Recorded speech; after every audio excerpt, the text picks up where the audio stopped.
आज हम जानेंगे जैन आगम शास्त्रों के आधार पर 17 प्रकार के मरण के बारे में।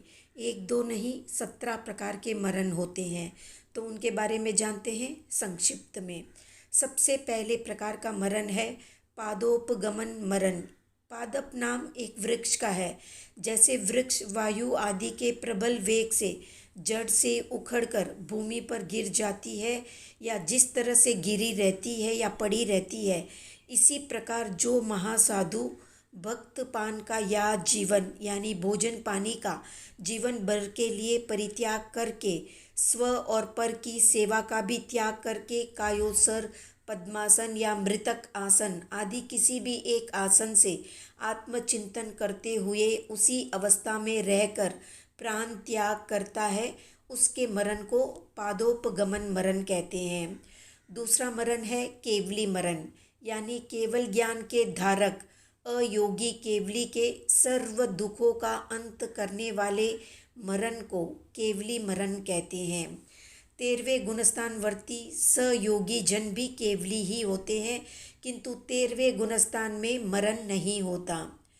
तीसरा मरण है बाल पंडित मरण, यानी देश संयमी 5वें गुणस्थान वर्ती श्रावक धारी, यानी श्रावक के गुणधारी मनुष्य या तिर्यंच पंचेंद्रिय जीव के मरण को बाल पंडित मरण कहते हैं।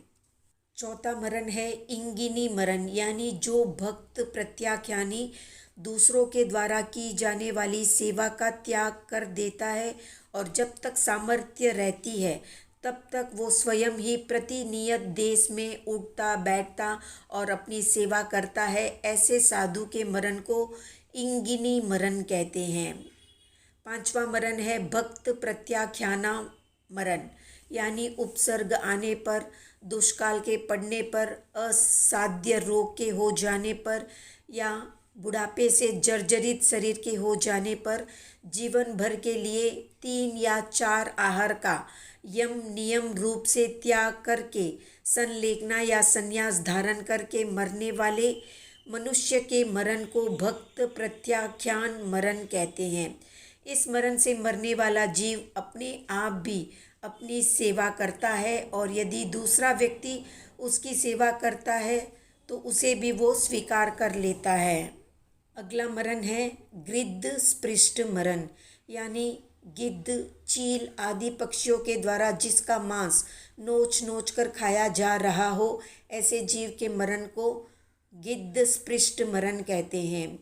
या मरे हुए हाथी ऊंट आदि के शरीर में प्रवेश करके अपने शरीर को गिद्धों आदि का भक्ष्य बनाकर मरने वाले जीवों के मरण को गिद्ध पृष्ठ मरण कहते हैं। अगला मरण है वैहायस मरण, यानी विहायस नाम आकाश का है। गले में फांसी लगाकर किसी वृक्ष आदि से अधर या बीच में लटक कर मरने को वैहायस मरण कहते हैं।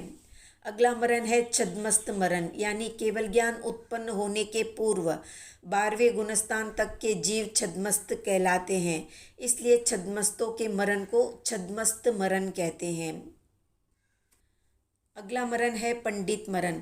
संयम सम्यक दृष्टि जीव को पंडित कहा जाता है, उसके मरण को पंडित मरण कहते हैं। अगला मरण है बाल मरण, यानी मिथ्या दृष्टि और असंयमी जीवों के मरण को बाल मरण कहते हैं। अगला मरण है तद्भव मरण, यानी जो जीव वर्तमान भव में जिस आयु को भोग रहा है उसी भव के योग्य आयु को बांधकर यदि मरता है तो ऐसे मरण को तद्भव मरण कहते हैं।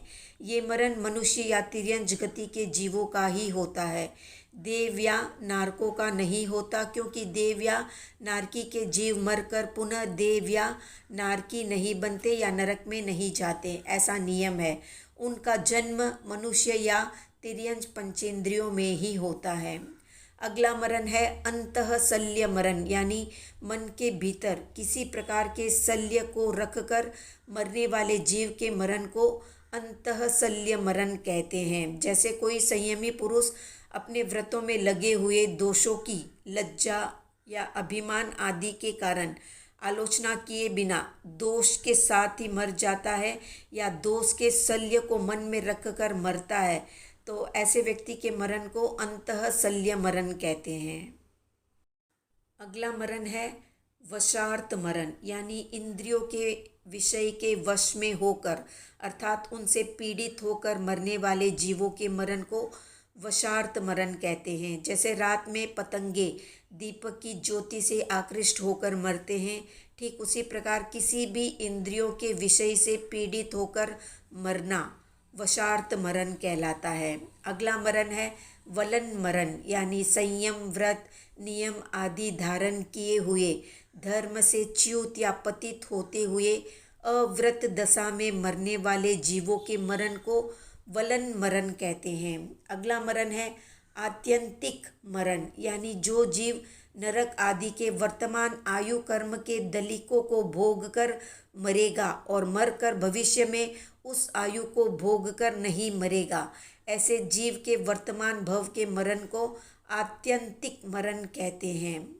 अगला मरण है अवधि मरण, यानी अवधि, सीमा या मर्यादा को कहते हैं। मर्यादा से जो मरण होता है उसे अवधि मरण कहते हैं। जैसे कोई जीव वर्तमान भव की आयु को भोगता हुआ आगामी भव की भी उसी आयु को बांध कर मरता है और आगामी भव में भी उसी आयु को भोग कर मरेगा, तो ऐसे जीव के वर्तमान भव में मरण को अवधि मरण कहते हैं। अगला मरण है आवीची मरण, यानी जल की तरंग या लहर को वीची कहते हैं। जैसे जल में वायु के निमित्त से एक के बाद दूसरी तरंग उठती है, उसी प्रकार आयु कर्म के दलिक या निषेक प्रति समय उदय में आते हुए झड़ते या विनष्ट होते रहते हैं। आयु कर्म के दलिकों का झड़ना ही मरण है। प्रति समय के इस मरण को आवीची मरण कहते हैं। तो ये थी संक्षिप्त जानकारी 17 प्रकार के मरण से संबंधित। आज का प्रश्न है, तीर्थंकर जैसे महापुरुष किस प्रकार का मरण प्राप्त करते हैं या किस प्रकार के मरण से निर्वाण को प्राप्त करते हैं? कमेंट में बताएं। वीडियो पसंद आया तो लाइक, शेयर, सब्सक्राइब करें।